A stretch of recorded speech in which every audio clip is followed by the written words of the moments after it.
నమస్తే రమగారు. నమస్తే చే రమగారు, మంచి చేస్తే స్వర్గానికి వెళ్తాం, చెడు చేస్తే నరకానికి వెళ్తాం.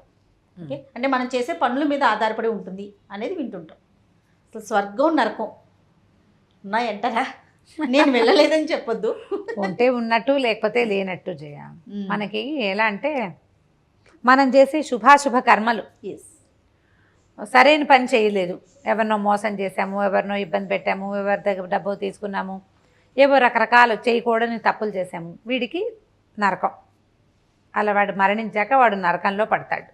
రౌరవాది నరకాలని పేర్లు కూడా బోల్డ్ అని ఉన్నాయి. ఆ ముఖం ఈ ముఖం అని బోల్డ్ ఉన్నాయి, అందులో పడతామని. ఒకవేళ అత్యద్భుతంగా దానాలు అవి ఇవి చేస్తే శౌర్య వీర్య పరాక్రమాలతోటి ఉన్నవాడు ఒకడు. దుర్యోధనుడు వాళ్ళంతా వీరస్వర్గం అలంకరించిన వాళ్ళు వీరులు మాత్రమే ఉండే ఒక స్వర్గానికి వెళ్ళిపోతారని ఇలా చెప్పబడతాయి. మనకు తెలుసు, మన కథల్లో వింటాం, పురాణాల్లో చెప్పబడతాయి. అయితే ఈ స్వర్గం అనేది శాశ్వతమైనది కాదు. స్వర్గం లభించాలంటే ఏవో 100 యజ్ఞాలు చేస్తే కొన్ని యజ్ఞాలు 100 యజ్ఞాలు 11 యజ్ఞాలు ఏమిటో ఉన్నాయి లెక్కలు అవన్నీ. ఈ యజ్ఞం చేసిన వాళ్ళకి స్వర్గకామో యజేత అని చెప్తారు. స్వర్గాన్ని కోరుకునేవాడు ఇన్ని అవమాలు చేయాలి, జ్యోతిష్ఠోమమో ఏదో చేయమంటారు. ఇప్పుడు స్వర్గానికి వెళ్తే ఏమిటి, రంభాపరిష్వంగం లభిస్తుందని ఈ పూజ చేసుకునే వాళ్ళంతా వీళ్ళంతా అక్కడికి వెళ్ళిపోతారని భావించేవాడు మగవారికి. స్త్రీలకి స్వర్గం ఏమిటో మనకు తెలీదు, అది క్వశ్చన్ మార్కేనా? అదో క్వశ్చన్ మార్కే. పోనీ వీళ్ళకి స్త్రీలకు కూడా స్వర్గం లభించింది అనుకో, ఏమిటింది, ఒక నిరామయమైన జీవితం, సుఖం అత్యద్భుతమైంది, దుఃఖాలు చికాకులు అవి ఏమీ ఉండవు. కాకపోతే మనకి కాలం తీరిపోతుంది. ఇక్కడ కాలం తీరిపోయి చచ్చిపోయాం కదా, అక్కడ కూడా కాలం తీరిపోయాక మళ్ళీ పుడతాం మనం. స్వర్గంలో కూడా స్వర్గము శాశ్వతమైనది కాదు. స్వర్గ సౌఖ్యాలు అనుభవించడం తాత్కాలికమే. అక్కడది పూర్తయిపోయాక మనం సౌఖ్యం అనుభవించడానికి తగినంత ధనం, అంటే డబ్బు కాదు, మన పుణ్యధనం ఉన్నంత మటుకు మనం అక్కడ ఉంటాం. అది పూర్తయిపోగానే పోరాపో పుట్టు మళ్ళీ అని తోసేస్తారు, మళ్ళీ భూమి మీదకి వచ్చేస్తాం. కాదు రమ్మగారు, ముందు నరకమా ముందు స్వర్గమా? ఏదైనా సరే నీకు కావాలంటే, నువ్వు చాలా మంచివాడివి, చిన్న చిన్న తప్పులు చేసావు, ముందు స్వర్గం కావాలని నరకం కావాలని అడుగుతారట. అవి కూడా కథల్లో కనపడతాయి. మన చాయిస్ ఉంది. 4 రోజులు నరకంలో ఉండి తర్వాత తీసుకెళ్ళి స్వర్గంలో పడేస్తారు. కొన్ని రోజులు అక్కడ ఎంజాయ్ చేస్తారు, తర్వాత మళ్ళీ పుడతారు, మళ్ళీ జన్మెత్తాల్సిందే. ఒకవేళ స్వర్గంలో ఉండగలిగేంత మహత్తర కార్యాలు చేసిన వాడు గనక ఉంటే వాడు ఇక్కడ జీవున్నా స్వర్గంలో ఉన్నా మళ్ళీ భూమి మీద పుట్టవలసిందే. అది జనన మరణ చక్రంలో స్వర్గ నరకాలు ఉన్నాయి. నరకంలో శిక్షలు అనుభవించగలిగినన్ని శిక్షలు అనుభవించాక అవి రకరకాల జన్మలు ఎత్తమని మళ్ళీ తోసేస్తారు. ఈసారి మనం మనిషిగా ఏం పుట్టము, వాటి నుంచి దిగొచ్చాక స్వర్గం నుంచి వచ్చిన వాడు మనిషేగా పుడతాడన్న గ్యారంటీ కూడా లేదు. వాడు మళ్ళీ పిపీలికంగానో మిడతగానో లేకపోతే ఈగ మచకము అలా ఏదో పుణ్యం బట్టి ఆధారపడి ఉంటుందంటారా? పాపాన్ని బట్టి ఎలా పుట్టాలి అని అక్కడి నుంచి మళ్ళీ పుట్టి మళ్ళీ మనిషి దాకా వస్తాం. జంతువులుగా ఉన్నప్పుడు మనం ఏం పాపాలు చేసినా మనకు తెలియదు, ప్రజ్ఞ లేదు కదా. వెన్నెముక భూమికి ఇదిగా ఉంటుంది, సమాంతరంగా ఉంటుంది. సమాంతరమైన వెన్నెముక ఉన్న జీవితంలో చేసిన పాపాల వల్ల ఏ ప్రయోజనం ఇది లేదు, ఏ పాపము మనకంటదు. జంతువు ఆహారం సంపాదించుకోవడానికి చంపుతుంది, తిండి కోసం కదా, అది పాపం కిందకి రాదు. ఈ వెన్నెముక నిటారుగా అయ్యిందనుకో, అంటే మనిషి అయ్యామనుకో, మనం మనిషి అయిన తర్వాత నుంచి మన పాప పుణ్యాలు కౌంట్ స్టార్ట్. నువ్వు మళ్ళీ నువ్వు పైగా ఏంటంటే కొంతకాలం నేను అదేదో చేశాను, నాకు నరకం లభించింది, నానా చావు చచ్చాను, ఇప్పుడు మళ్ళీ పుట్టాను, జాగ్రత్తగా ఉందామని అనిపించదు. ఒక మాయ మనని కమ్మేస్తుంది. అసలు మనకు తెలియదు కదండి ఏం జరిగిందో. ఎక్కడి నుంచి, స్వర్గం నుంచి వచ్చామా నరకం నుంచి వచ్చామా ఎలా తెలుస్తుంది? ఆ మాయలో అందులోనే చక్రంలోనే తిరుగుతూ ఉంటాం. భూతల స్వర్గం అలాంటి పదాలు వింటుంటాం కదా మనం.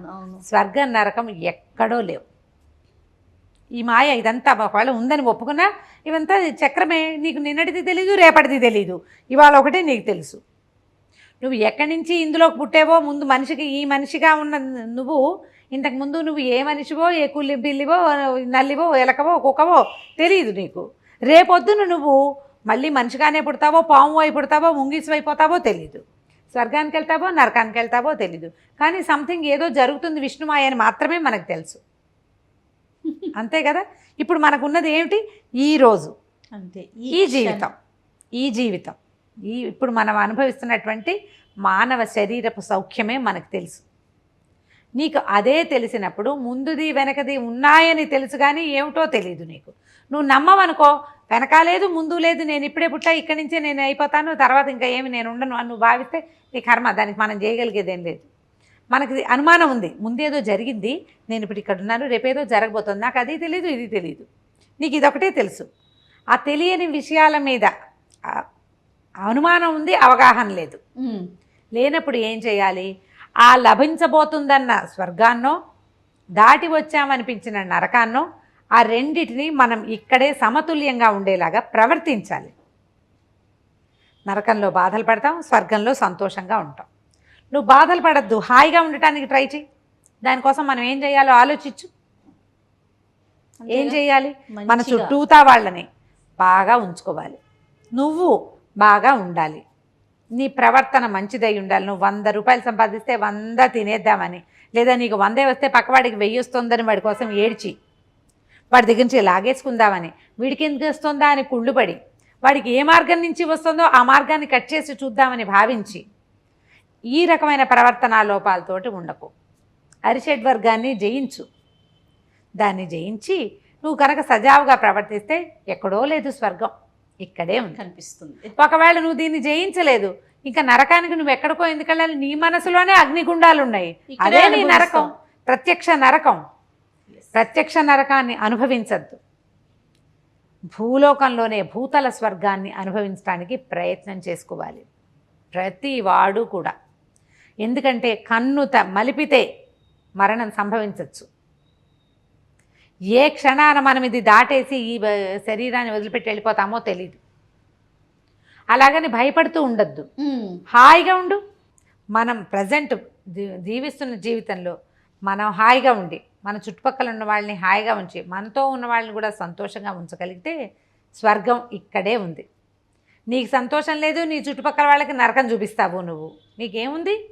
నువ్వు కూడా అదే అనుభవిస్తావు, అదే ప్రత్యక్ష నరకాన్ని నువ్వు కూడా అనుభవించాల్సి వస్తావు కదా. కాబట్టి వాటి గురించి ఆలోచించద్దు, దీన్ని సరిగ్గా చేసుకోవడానికి ప్రయత్నం చేయండి, అంతే. తప్పకుండా రమ్మగారు. నమస్తే. నమస్తే జయ. నమస్తే రమ్మగారు. నమస్తే జయ. రమ్మగారు, దెయ్యాలు, పిశాచాలు, రాక్షసులు స్టోరీస్ చెప్తా ఉంటారు కదా, ఒకటి చెప్పండి అండి. సరదా పిశాచాలు కదా చెప్తామా? ఓకే. ఒక పల్లెటూరులో పడమటి వైపు ఒక పెద్ద శ్మశానం ఉందట. దాని మీద దాంట్లో లోపలికి వెళ్తుంటేనే బ్రహ్మాండమైన చింత చెట్లు ఒక 3-4 ఉన్నాయి, చిన్న చింతలతో. దాని నిండా ఎన్నో పిశాచాలు కాపురం ఉండేవి. అయితే వాటిలో ఒక కుర్ర పిశాచం ఉండేది. అది పాపం పెళ్లి చూపుల సంబంధాలు అవి చూస్తూ ఉండగా సంసార జీవితం పట్ల ఆసక్తి కలిగి ఉన్నప్పుడు చచ్చిపోయింది. పెళ్ళవల పాపం దానికి సంసార జీవితంలో మధురిమలు అనుభవించలేదని చాలా దుఃఖంగా ఉండేది దాన్ని. అందుకని రోజు చెప్పేది, పెళ్లి చేసుకుంటానబ్బా నేను అని, పెళ్లి చేసుకోవాలి అనేది. మిగిలిన వాళ్ళంతా తలా ఒక మాట్లాడి వాళ్ళు, ఒక ఆవిడ అనేది ఏం చేసుకుంటావు పెళ్ళి, ఒక పిశాచి చెప్పేదనమాట. అత్త ఆడపడుచు పోరు చాలా ఎక్కువ, వాళ్ళ పోరు పళ్ళకి ఊరిపోసుకున్నాను, నేను ఇక్కడికి వచ్చాను, పెళ్ళొద్దు, పేరెంట్ వద్దు, హాయిగా కులాసాగా ఉన్నావు, రాత్రి అయితే ఇక్కడికి ఎవడైనా వస్తే వాడిని చెడుకు తింటూ సంతోషంగా ఉన్నావు, పెళ్ళొద్దు అన్నది. కానీ కుర్ర పిశాచానికి మాత్రం పెళ్లి చేసేసుకోవాలని కోరిక. కొన్నాళ్ళకి మిగిలిన వాళ్ళు సరే అంత వెంపర్లాడుతోంది కదా, పోనిద్దామని సరే వెళ్ళు అన్నారు. అత్త ఆడపడుచు లేని సంబంధమే వెతుక్కుంటానని చెప్పి ఏం చేసింది, ఒక చక్కటి అమ్మాయిగా మారి ఒక ఆ ఊరికి యువతల ఉన్న అడవిలో కూర్చున్నది. అడవిలో కూర్చునేసరికల్లా ఒక మంచి బలిష్టంగా ఉన్న ఒక కుర్రవాడు కనపడ్డాడు. బాగున్నాడు. ఎవరమ్మా ఈ రాత్రిపూట ఇక్కడ కూర్చున్నావు, ఏమిటి సంగతి అని కేకేస్తే పిల్లంది, నేనేం చేయను, అమ్మా నాన్న లేరు, అన్ని ఊళ్ళు తిరుగుతున్నాను, ఎవరు లేరు, అనాథని అని కాస్త వలవల ఏడవడానికి సరిపడా దుఃఖించింది. కాస్త దుఃఖిస్తే ఇతను అన్నాడు, దాందేముంది, ఏదో ఒక ఊరు చేరి ఎవరినైనా పెళ్లి చేసుకుంటే సరే, వాళ్ళే మీ అమ్మ నాన్నగా ఉంటారు, వాళ్ళ అత్త మామని, ఇల్లు వాకిలి ఉంటాయి, ఏముంది అన్నాడు. అంటే నన్ను ఎవరు పెళ్లి చేసుకుంటారండి, ఎవరు లేని దాన్ని అంది. ఎందుకు నిక్షేపంగా చేసుకుంటారు, నేను చేసుకుంటా పట్టు అన్నాడు. అనేసరికల్ మీకెవరు లేరా అంది. లేకేం అమ్మా నాన్న లేరు, కానీ నాకు లంకంత కొంప ఉంది, నేను ఒక్కడే, నాకు పిల్లనిచ్చే వాళ్ళు ఎవరు లేరు, పద మన ఇద్దరం పెళ్లి చేసుకుందామని ఆ అమ్మాయిని వెంబడి తీసుకుపోయాడు. పెద్ద ఇల్లు ఊరు మొదట్లో వాళ్ళది, లంకంత కొంపే నిజంగానే. చక్కగా ఇంట్లో అన్ని సౌకర్యాలు ఉన్నాయి. రాత్రి తీసుకెళ్ళి ఇంట్లో ఒక గదిలో పడుకోమన్నాడు. తెల్లవారు లేచి ఎవరో పురోహితుడిని కేకేసుకొచ్చాడు, ఓమని పెళ్లి చేసుకున్నారు. కుర్రాడు కుర్రదీను బాగున్నారు. 2-3 రోజులు 4 రోజులు పోయాక భర్త ఒకనాటి రాత్రి నిద్రపోతుండగా మన కుర్రపిశాచం ఏం చేసింది 12 అయ్యాక చక్కగా బయలుదేరి తమ పడమటి శ్మశానం ఉంది కదా అక్కడికి పోయింది.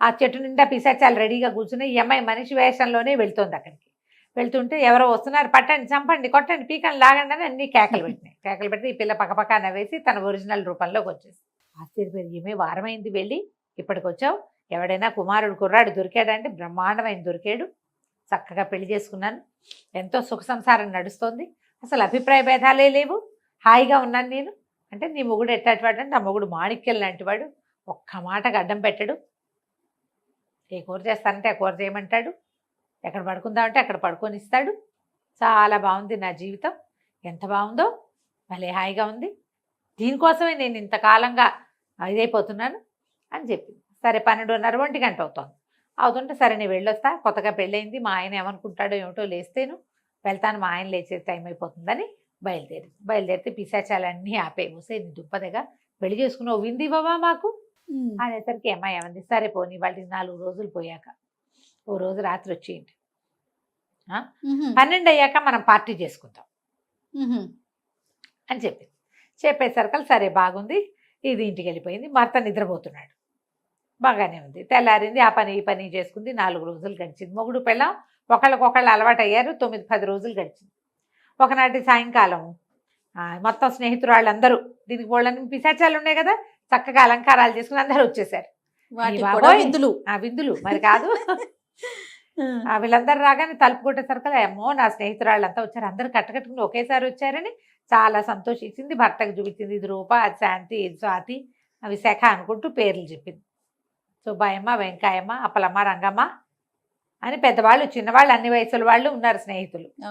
అక్కడి నుంచి మరి మా ఫ్రెండ్స్ కూడా వచ్చారు కదా, మీరేమో కింద పడుకోండి, ఇవాళకి నేను మేడ మీద మా ఫ్రెండ్స్తో పాటు పడుకుంటాను అని చెప్పింది. మేడ మీద గది వాళ్ళది, వాడు పోయి కింద పడుకున్నాడు మొగుడు, ఇది వచ్చి పైన పడుకుంది. వీళ్ళు స్నేహితురాళ్ళంతా పైకి చేరారు. 12 అయ్యేసరికల్లా సరే ఏం చేశారు, అన్నీ తమ ఈ అలంకారాలన్నీ వదిలేసి పిశాచ రూపాయలు ధరించినాయి, ఎక్కడెక్కడి నుంచో తిండి పదార్థాలు పట్టుకొచ్చాయి. ఇక కేరింతలు కొడుతూ తింటూ తాగుతూ గోలగోలగా ఉన్నాయి. ఈ అమ్మాయి మధ్యలో ఉండండి, మా ఆయన పడుకున్నాడో లేదో చూసొస్తానండి, ఈ కుర్ర పిశాచి కిందకి వెళ్ళింది. పిశాచం లాగానే, పిశాచి లాగానే గాల్లో తేలుకుంటూ వెళ్ళింది. వెళ్ళి అంటే చూసి రావడానికే కదా, తీరా వెళ్ళేసరికల్లా ఏముంది, కింద ఒక 30 మగ పిశాచాలు ఉన్నాయి. వాళ్ళందరూ పార్టీ చేసుకుంటున్నారు అక్కడ. ఓహో, నిర్ఘాంతపోయింది. ఓరి వీడి దుంపదేగా, వీడు మనిషి కాదు, వీడు కూడా పిశాచమే. వాళ్ళు 30 మంది పార్టీ అవి ఇవి తినేస్తున్నారు, కొట్టేసుకుంటున్నారు, మధ్యలో పేకాడుకుంటున్నారు కొంతమంది. కేవ్వమని ఒక కేక పెట్టేసరికి దాని ఫ్రెండ్స్ అంతా దిగొచ్చారు. ఏమిటంటే చూడండి వీళ్ళంటే వాళ్ళు ఒక 30 మంది ఉన్నారు అక్కడ. అక్కడి నుంచి వాళ్ళు కలిసి చెడామడా పొట్టాడేసుకున్నారు. వాళ్ళకి అర్థమైపోయింది, ఇది మహా సౌందర్యవత ఒకటి దొరికింది, బుద్ధిమంతురాలు, చక్కగా వాళ్ళకి వంట చేసి పెడుతుంది, లక్షణంగా చీర పమిటా వేసుకుని బాగుంటుంది అని చెప్పాడు వాడు. ఇదేమిటి ఒరిజినల్ స్వరూపం దీనిది. చెడామడా పొట్టాడుకున్నారు, కొట్టుకుని పీక్కుని రక్కుని ఎవరి దారిని వాళ్ళు పోయారు. వాడేమో వేప చెట్టు మీద ఉండేవాడు, మర్రి చెట్టు మీద ఉండేవాళ్ళ గుంపు. వీళ్ళు దక్షిణాన్ని ఉంటారా, వాళ్ళు తూర్పు శ్మశానంలో ఉంటారు. వాళ్ళు కమ్యూనికేషన్ గ్యాప్ వచ్చింది, ఎవరి శ్మశానానికి వాళ్ళు వెళ్ళిపోయారు. వేదవ పెళ్ళొద్దు, మనిషి దొరుకుతాడని వాళ్ళ కోరిక, పిశాచాలే దొరికేటది, ఇది 2 దొంగ వేషమే కదా, చిచ్చి అని మానేసినాయి. ఇందు కథ ఇలా పరిణమించింది అనమాట. కనకంచికి మరో ఇంటికి బుజ్జి కథ, కానీ చాలా బాగుంది. అలా కాదు, ఇప్పుడు మామూలుగా మనం ఇలాంటి కథలు ఇంగ్లీష్ సినిమాల్లో కూడా బాగా కనపడుతుంటాయి. ఏదో నేను ప్రిన్సెస్ అని సినిమా ఇస్తుంది అమ్మడు, అవును, వాడు నేను ప్రిన్స్ అంటాడు, తీరా ఇంతకి వాడు ఎవరింట్లోనో పనివాడు, అది ఎవరింట్లోనో పనిపిల్ల. అదే చివరికి వాళ్ళిద్దరూ కలిసి ఏమవుతుంది, మామూలు పెళ్లి చేసుకుంటే వాళ్ళకి పెద్ద జీవితాలు ఏముండవు. అది ప్రిన్సెస్ కాబట్టి దాన్ని ఎలాగైనా పటాయించాలని వీడు ప్రిన్స్ కాబట్టి వీడిని లైన్ లో పెట్టి ఎడగొడ పెళ్లి చేసుకుంటే ఆ జీవితం బాగుంటుంది. మీరు ఎక్కడికో ఇంగ్లీష్ సినిమాలకి వెళ్ళారండి, గత ఒక 10-15 రోజుల నుంచి మా ఇంట్లో ఒక సినిమా మోగుతుంది, F3. సేమ్ కాన్సెప్ట్ రమగారు. అవునా, వాడు అంత అమ్మాయి బాగా ఉన్నదని చెప్పి హీరో బాగా ఉన్నాడని చెప్పి హీరోయిన్. F3 చూడలేదేమో మీరు, చూడండి రమగారు, భలే నవ్వు, చాలా బాగుంది. సేమ్ కాన్సెప్ట్, కాకపోతే వాళ్ళు మనుషులు, వీళ్ళు మీరు చెప్పి చాలు అంతే. రైట్ రమగారు, నమస్తే. నమస్తే రమగారు. నమస్తే జయ. రమగారు, పెద్దవాళ్ళు ఒక మాట అంటుంటారు, ఎవరైనా కొంచెం ధైర్యం లేకపోయినా భయంగా ఉంటున్నా, ఇడికని చిన్నప్పుడు పిరికి మందు నూరుకోసారా ఏంటి అని. ఆ మాట నేను కూడా విన్నాను. అసలు పిరికితనానికి ఒక మందు ఉంటుందా? దాన్ని మళ్ళీ నూరు పోయటం ఏంటి? అదేమన్నా కషాయమా, ఆకుల? అసలు ఏంటండి? అదేమి మందు కాదు, మాట అంతే. ఎంత నీ వల్ల కాదు, నీ చేత కాదు, నువ్వేం చేయలేవు, చేస్తే ఏమైపోతుందో తెలుసా, అలా మాట్లాడగా ఏమవుతుంది మెల్లిగా నూరటం అంటే ఏం చేయ, ఇట్లా అనేది కాదు కదా, ఇలా తీగ ఏమవుతుందంటే ఆ మాటల్లో ఉన్న స్వారస్యం అంతా వాడి బుర్రకి ఎక్కిపోతుంది అనమాట. పాతకాలంలో వాడి పిరికి ముందు నూరిపోయటం, నీ వల్ల కాదు, నువ్వు చేయలేవు, అనవసరంగా దిగపోక, పడిపోతావేమో, అలా మాట్లాడి నిజానికి సిచ్యువేషన్ వచ్చేసరికల్లా వాడికి ఇవన్నీ గుర్తొస్తుంటాయి. అసలు చేయలేరు. దాని మీద ఒక సరదా కథ ఉంది. ఈ పిరికితనానికి మందు అనుకుంటుంది, పిరికి మందు అంటే పిరికితనానికి మందు అని భావించిన ఒక కథ చెప్దాం, మంచి సరదాగా ఉంటుంది. చందమామ కథ. పూర్వం రాఘవాపురం అనే ఊళ్ళో ఒక కనకమ్మ, ఓ చలమయ్య, భార్య భర్త ఇద్దరున్నారు. అయితే ఆ చలమయ్య పాపం ఏదో వ్యాపారాలు చేసేవాడు, అవి చేసేవాడు, ఏదో పని చేసేవాడు, ఏమీ లాభించేది కాదు. ఎవరైనా కామంది దగ్గర పని చేస్తే అక్కడ ఏదో పని పశాంపుశాం అయ్యి వీడు తిట్లు తిని పని పోతూ ఉండేది. ఎప్పటికప్పుడు తిండికి వెతుకులాటగా గొండాటనగానే ఉండేది. జీవితం గొండాటనగా ఉండకూడదు. ఎంతసేపు మనం ఏదో ఒకటి చేసామనుకో, అది అవతల వాళ్ళు తిట్టిపోస్తున్నారనుకో, ఏం చేస్తాము? ముందుకు వెళ్ళబుద్ధి కాదు. పైగా వాళ్ళ ఇంట్లో చెడిపోయిందని వీళ్ళింటికి వెళ్తే వరే వాళ్ళ ఇంట్లో లాగా చేయబోకరా అంటారు. ఏదో పని చెప్పి ఊరుకోకుండా, బాబోయ్ అది చెడగొట్టావు కనుక పగిలిపోతుందేమో, అలా మాట్లాడుతూ ఉంటే ఇక అసలు చెయ్యలేకపోతారు. ఈ కనకమ్మకి విసుగు పుట్టిపోయింది. 2-3 పిల్లలు ఉన్నారు, చేయలేకపోతున్నారు. ఏదో చిన్న కూలీకి వెళ్తే ఆ ఏ రోజు తిండి ఆ రోజే, కానీ రేపటి తిండికి ఇవాళ తెచ్చిపెట్టుకోవడం వాళ్ళ జీవితంలో లేదు. అలాంటి జీవితాలు ఇప్పటికీ ఉన్నాయి జయ భారతదేశంలో. ఏ రోజు పని ఆ రోజే, వాళ్ళ తిండికి సంపాదించుకోగలరు అంతే. ఈ పరిస్థితి ఉండేసరికల్లా ఈ చలమయ్య అన్నాడు, ఏమే నేను ఏదో ఒక పక్క ఊరు వెళ్ళి వ్యాపారం చేసి వస్తా, నువ్వేం చేస్తావంటే మన ఇంట్లో ఉన్నవి ముక్కుపుడక, ఆ చెవిదిద్దులు, సూత్రాలు ఇచ్చేసి, పిల్లలు మొలతాళ్ళు గిల్తాళ్ళు అవన్నీ అమ్మేసి ఒక 10 రూపాయలు పుచ్చుకుని, ఆ డబ్బు పుచ్చుకుని నేను పై ఊరు వెళ్ళి వ్యాపారం చేసి వస్తా. అప్పటిదాకా నువ్వు రోజు కూలో నాలో చేసుకుని కల్లో కొంచెం తాగి ఇంట్లో ఉండు అనేసరికల్లా ఆ అమ్మాయింది, ఓరిని దుంపదేగా, ఏదో ఒక రకంగా ఇద్దరం కలిసి పని చేసుకుంటూ ఉంటే ఒకరోజు అన్నం తినగలుగుతున్నాం కనీసం. నువ్వు ఇప్పుడు ఉన్నవన్నీ పట్టుకుపోయావనుకో, అక్కడ వ్యాపారంలో నష్టం వస్తే ఉన్నవి మనవి అన్నీ పోతాయి కదా, మొత్తం పోతుంది అని. ఇట్లా పనికిరాదు వ్యాపారాలు అవి, వాడెవడో ఫలానా వాడు వెళ్ళి చెడిపోయాడు, నీకు గుర్తులేదా, మీ బాబాయ్ మేనల్లుడు గుర్తులేదా, మీ బాబాయ్ వాళ్ళ బావమరిది కొడుకు ఇలాగే కదా ఊరెళ్ళి ఆ ఊళ్ళో అన్ని డబ్బులు పోగొట్టుకున్నాడు, అసలు వెళ్ళేటప్పుడే నీ దగ్గర డబ్బులు ఉన్నాయని తెలిసిందంటే ఎవరో వాళ్ళు లాక్కుని పోతారు అని అంటుంటే అన్నాడు, వస్తే ఇట్లా పిరికి మందు నూరిపోయికే నాకు, నువ్వు ఈ పిరికి మందు నూరిపోయటం మానేసి ఏదో ఒకటి ధైర్యంగా చేయాలి అనేసరికల్లా తలుపు టకటకా అని మోగేసరికి ఈ టైంలో ఎవరు వచ్చారు? చీకటి పడిపోయింది, రాత్రి 9 అయిపోయింది. ఈ టైంలో ఎవరు వస్తారు? అసలు 9 అంటే పల్లెటూళ్ళల్లో అర్ధరాత్రి 1 గంట అయినట్టు అంతే. సరే తలుపు తీశారు. తలుపు తీస్తే ఒక గూనిగా ఉన్న ఒక పిశాచం నుంచునుంది వాకిట్లో. హడిలిపోయారు వీళ్ళు. ఏమంది? పిరికి మంద అని చెప్తున్నావే, అదేమిటి పిరికితనానికి మందా? అదేమిటో నాకు ఇవ్వవా అనేసరికి వీడికి అర్థం అవ్వలేదు. నీకెందుకు అంది కనకమ్మ. అనేసరికి నాకెందుకు వద్దు, నాకే కావాలి. అసలు మాకు వల్లకాట్లో ఉన్న పిశాచాలన్నీ అల్లరి కుంకలు, ఎంత అల్లరి చేస్తాయో, వల్లకాట్ను కొలిక్కి తెస్తాయి అవి. ఎవరింటికైనా వెళ్ళాయంటే ఆ ఇంటిని ఇది చేసేస్తాయి అనమాట, భస్మీపటలం చేసేస్తాయి. ఎంత అల్లరిగా ఉంటాయో, ఎంత ధైర్యంగా ఉంటాయో. నాకు పిశాచాలంటే భయం. మనుషుల దగ్గరికి వెళ్తే కాళ్ళు వణికిపోతాయి. పిశాచాలకిట నాకు చచ్చే భయం. నేనేమీ చేయలేకపోతున్నా, నేనేం చేయలేను.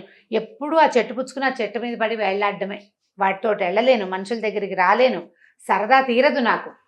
ఏం చేయాలన్నా నాకు భయం వేస్తుంది.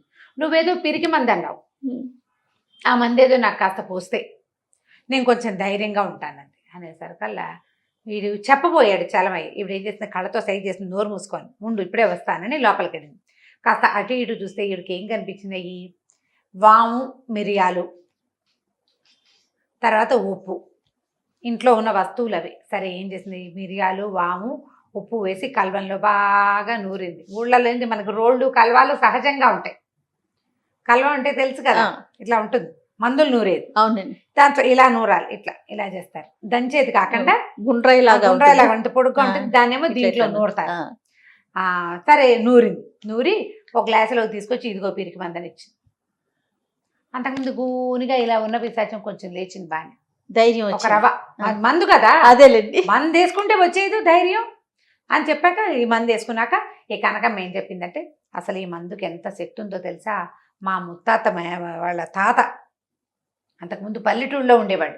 ఈ మందు తాగేకే మా వంశానుచానంగా వస్తోంది ఈ మందు తాగేకే ఆయన రాజుగారి సైన్యంలో పెద్ద సైన్యాధికారి అయిపోయాడు.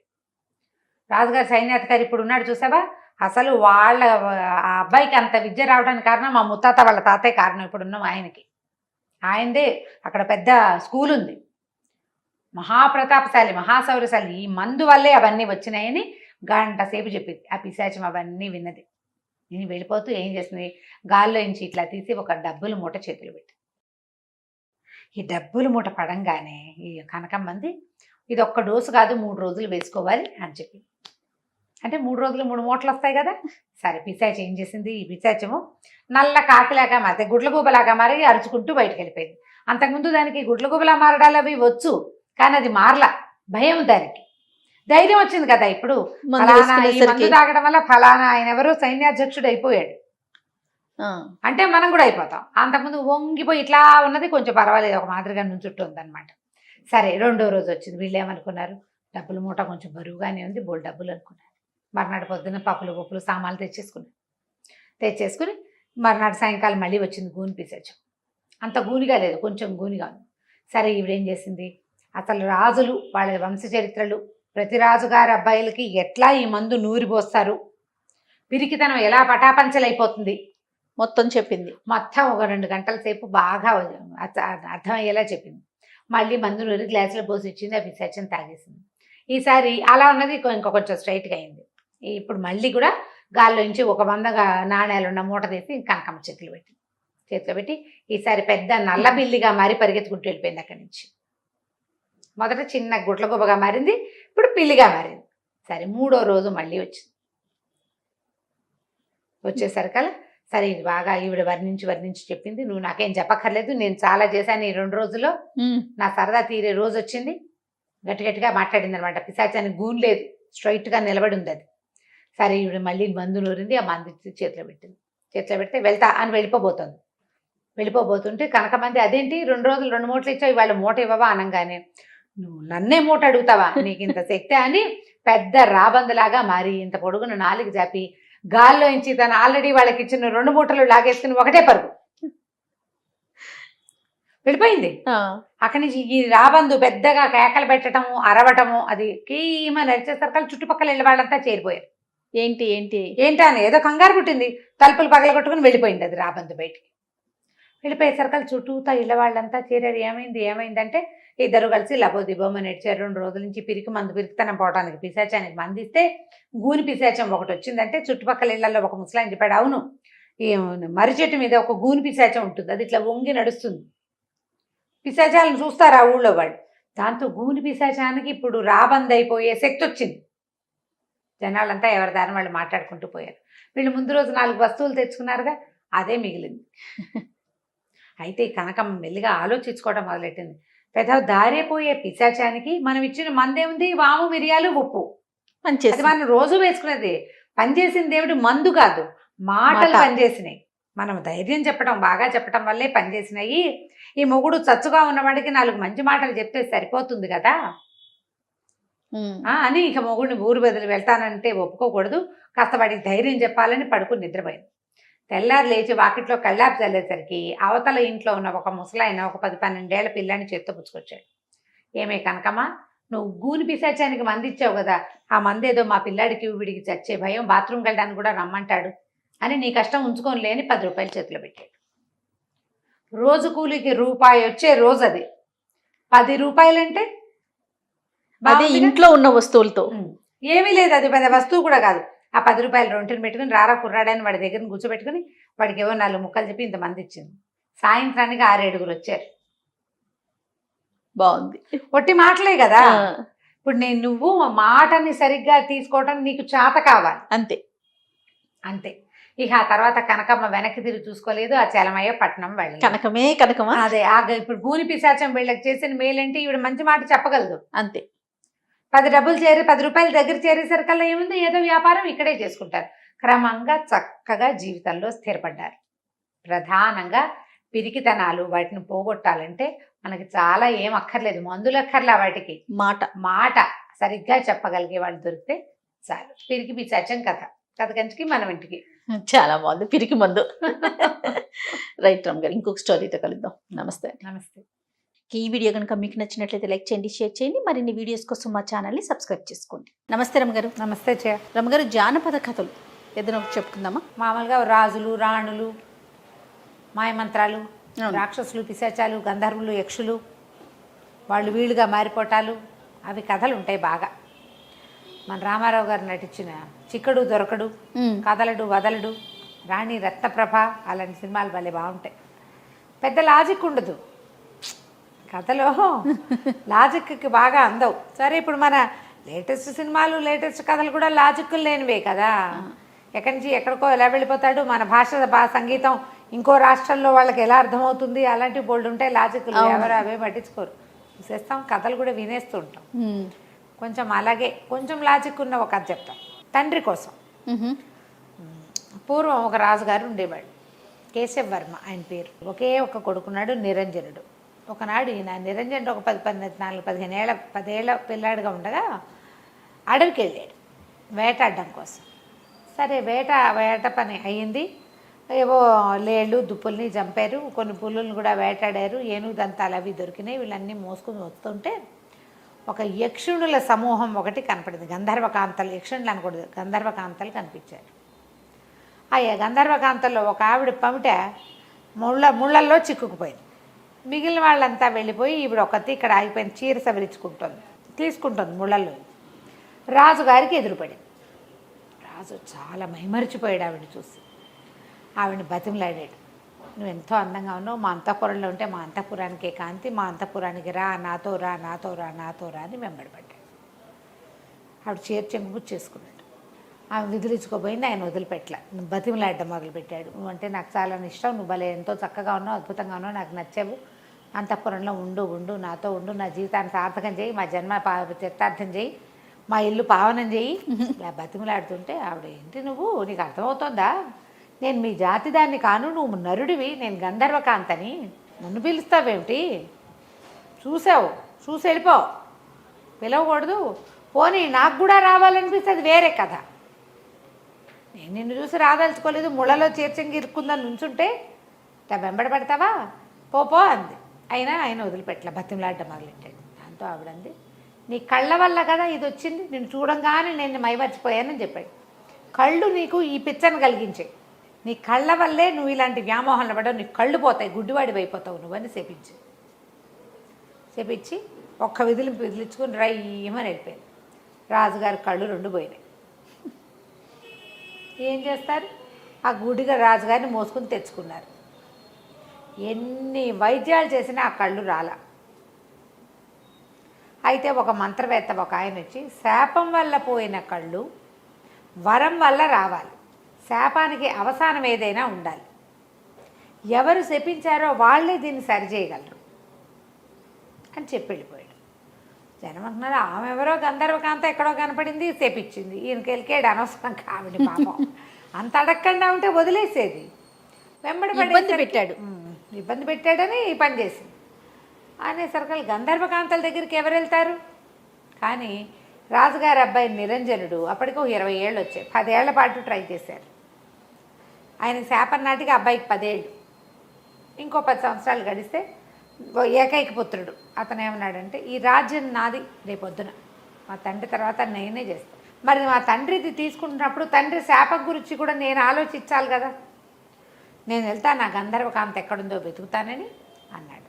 అందరూ హాహాకారాలు చేశారు, వద్దు అసలు కుదరదు, గంధర్వులతో ఆట మంచిది కాదు అంటే, కాదు నేను ప్రయత్నం చేస్తా అని బయలుదేరాడు.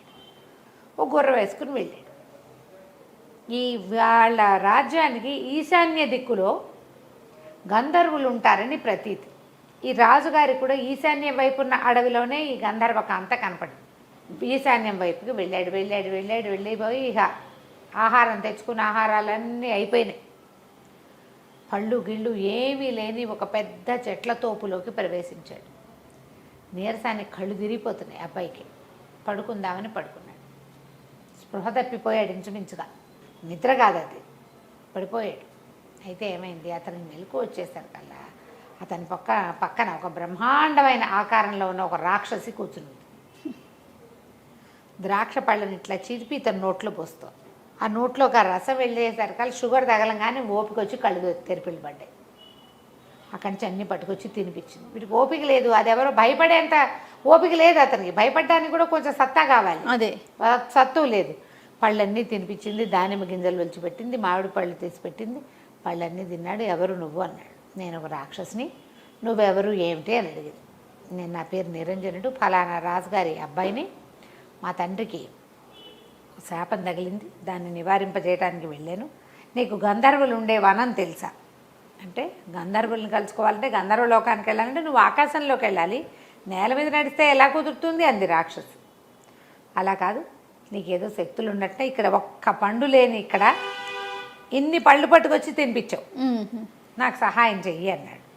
చెయ్యంటే సరే ఆలోచించి రాక్షసు ఏమందంటే, నేను గంధర్వ లోకంలోకి నాలాంటి వాళ్ళకి ప్రవేశం ఉండదు, తీసుకెళ్ళి బయట దిగబడిస్తా, మరి ఆడిన వాటి తప్పకుండా నేను కోరిన కోరిక తీరుస్తావా అంది. నువ్వు ఏమడిగినా తీరుస్తా, గంధర్వ లోకంలో వదిలిపెట్టున్నాను అన్నాడు. సరేనని ఈ రాక్షసు ఏం చేసింది, ఇతన్ని ఎత్తుకుని తీసుకుపోయి గంధర్వలోకపు వాకిట్లో వదిలిపెట్టింది. నువ్వు లోపలికి వెళ్ళొచ్చు, మానవులకు ప్రవేశం ఉంది, రాక్షసులకు ప్రవేశం లేదు, నేను ఇక్కడే ఉంటాను, నువ్వు పోయిరా అనేసరికల్లా సరే ఏం చేశాడు, లోపలికి నడుచుకుంటూ పోయాడు. ఎంత బాగున్నాడో కుర్రాడు. ఈ కథల్లో రాకుమారులంతా భలే బాగుంటారు ఏమిటో. ఎంతో బాగున్నాడు. గంధర్వ కాంతలు ఎందరో కనపడారు. ఎవరితో వీడిని పిలిపించుకుంది అని చెప్పుకుంటున్నారు. సరే ఒకళ్ళిద్దరు సాహసించి, ఎవరబ్బాయి ఎక్కడి నుంచి వచ్చావు, ఏ ఊరు మీది, ఎవరి కోసం వచ్చావు అని అలా పలకరించారు. పలకరిస్తే ఒకళ్ళు సరస్సల్లాపలాడతారు, ఫ్లాటీగా బిహేవ్ చేస్తారనమాట. వాళ్ళు వీళ్ళు, అబ్బో భలే బాగున్నావు, ఏది ఇట్రా ఒకసారి, ఆ చెయ్యొద్దు అది ఎత్తు, కత్తుందని నీ దగ్గర, ఇలాంటివేవో కబుర్లు చెప్పారు. మాట్లాడిస్తే సరే ఒకళ్ళిద్దరు అన్నారు, ఇటు ఎంతసేపు కవ్విస్తే ఎట్లా, పాపం మానవుడు, వీడికి ఆహారం చూద్దామని తీసుకుపోయి ఏదో తిండి పెట్టారు. తిండి పెడితే అడిగారు, ఎందుకు వచ్చావు ఏమిటంటే, మా తండ్రికి ఇట్లా కళ్ళు పోయినాయి, ఒక గంధర్వకాంత మా నాన్నని చెప్పించింది, మరి ఆయన కళ్ళు మళ్ళీ వచ్చే మార్గం కోసం వచ్చాను అని చెప్పాడు. అప్పుడు వీళ్ళంతా ఆలోచించుకున్నారు, ఎవరు మనలో ఎవరైనా మానవుడిని శపించింది ఎవరు చూసి, అప్పుడు గంధర్వ రాజకుమార్తె పుష్పోత్తమ ఆవిడ పేరు, ఆవిడే ఆ చీర ముళ్ళల్లో చిక్కుకున్నది ఆవిడకి. ఆ కబురు చేసి పుష్పోత్తమని పిలిపించారు.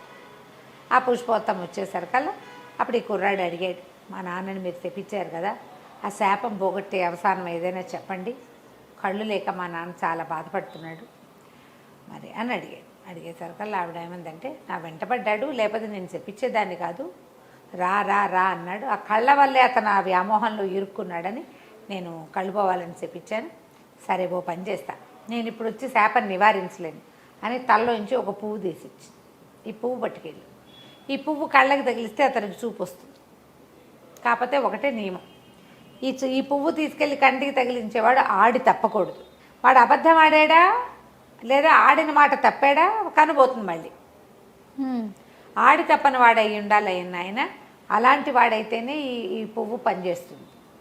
సరేనని పువ్వు పుచ్చుకున్నాడు. బయటకు వచ్చేసరికి రాక్షసి సిద్ధంగా, సరే రాక్షసి నువ్వు ఎంతో మంచి పని చేసావు, నీ వల్ల నాకు మా నాన్నకు సహాయం లభించింది, ఇప్పుడు చెప్పు నీకేం కావాలో చెప్పు, ముందు నన్ను మా ఇంటి దగ్గర దింపన్నాడు. ఊరు దాకా తీసుకెళ్ళాక వెళ్ళొస్తాను, నీకేం కావాలో చెప్పు అన్నాడు.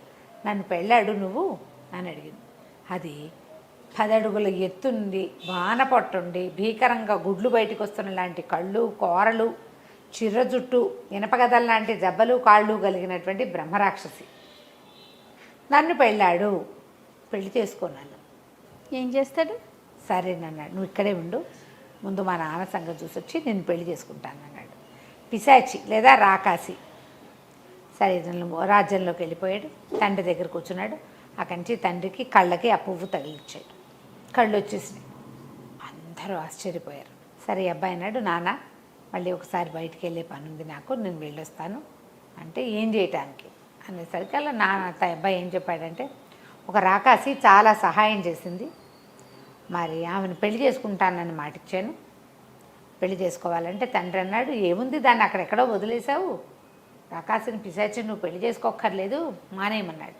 నాన్న మానేశాను అనుకో, ఆ అమ్మాయికి మాట ఇచ్చా, ఆ పిశాచికి మాట ఇచ్చాను, ఇప్పుడు ఆడి తప్పితే నీ కళ్ళు పోతాయి నాన్న అంటే, నాకు కళ్ళు పోయినా పర్వాలా, పిశాచిని పెళ్లి చేసుకోవద్దు నువ్వని తండ్రి బతిమలాడాడు. నీ కళ్ళున్నా లేకపోయినా నేను ఆడి తప్పను అన్నాడు కుర్రాడు. ఆడి తప్పకూడదు, మాట్లాడాను, చెప్పాను, సత్యవాక్కులు వాటిని పాటించాలి అని చెప్పి అవి వెళ్ళిపోయాడు. నగరంచే బయట ఆ పిశాచి తోటలో కూర్చున్నాడు. తను రమ్మన్నాడు, పెళ్లి చేసుకుంటాను పదా అని చేయిపుచ్చుకున్నాడు. చెయ్యి పుచ్చుకునేసరికి ఆ అమ్మాయి, ఆ రాక్షసి ఒక అందమైన అమ్మాయిగా మారిపోయింది. ఆశ్చర్యపోయాడు, ఇదేంటి ఇది ఎలా జరిగింది అన్నాడు. ఎలా జరిగింది అంటే, ఆ అమ్మాయి ఏం చెప్పిందంటే, నేను మా ఇంటికి ఒక మహర్షి వచ్చాడు, నేను ఫలానా ఇక్కడికి చాలా దూరంగా ఉన్నటువంటి ఒక గుప్తుల రాజధానికి చెందిన రాజకుమార్తెని, మా ఇంటికి ఒక ఋషి ఒక ఆయన కొద్ది రోజులు ఉండటానికి వచ్చాడు. వచ్చేసరికల్లా ఆయనకి నేను ఇలాగ వికృతాకారంతో ఆయన భయపెట్టడానికి ప్రయత్నం చేశాను, రంగులు పూసుకుని రాక్షసులాగా. దాంతో ఆయన, నువ్వు ఏ రూపంతో నన్ను భయపెట్టాలని చూసావో అలాంటి పిశాచి రూపం నీకు వచ్చేస్తుందంటే ఈ రూపం వచ్చింది. మా నాన్న అందరూ బతిమలాడారు. ఎలా శాపావసానం అంటే, ఎవరైతే ఈ వికృతాకారంలో పిల్లని పెళ్లి చేసుకుంటానంటాడో, వికృతాకారం చూసినా సరే అప్పుడు శాప విమోచనం అని చెప్పాడు. ఎంతో కాలం అక్కడ ఉన్నాను నేను ఆ అడవిలో. ఎప్పటిదో ఈ కథ, మా రాజ్యం గీజ్యం అంతా పోయి ఉంటుంది, వాళ్ళు ఏమైపోయారో కూడా నాకు తెలియదు. నేను చాలా కాలంగా ఉన్నా, ఎవ్వడు నన్ను పెళ్లి చేసుకోవడానికి ముందుకు రాలేదు.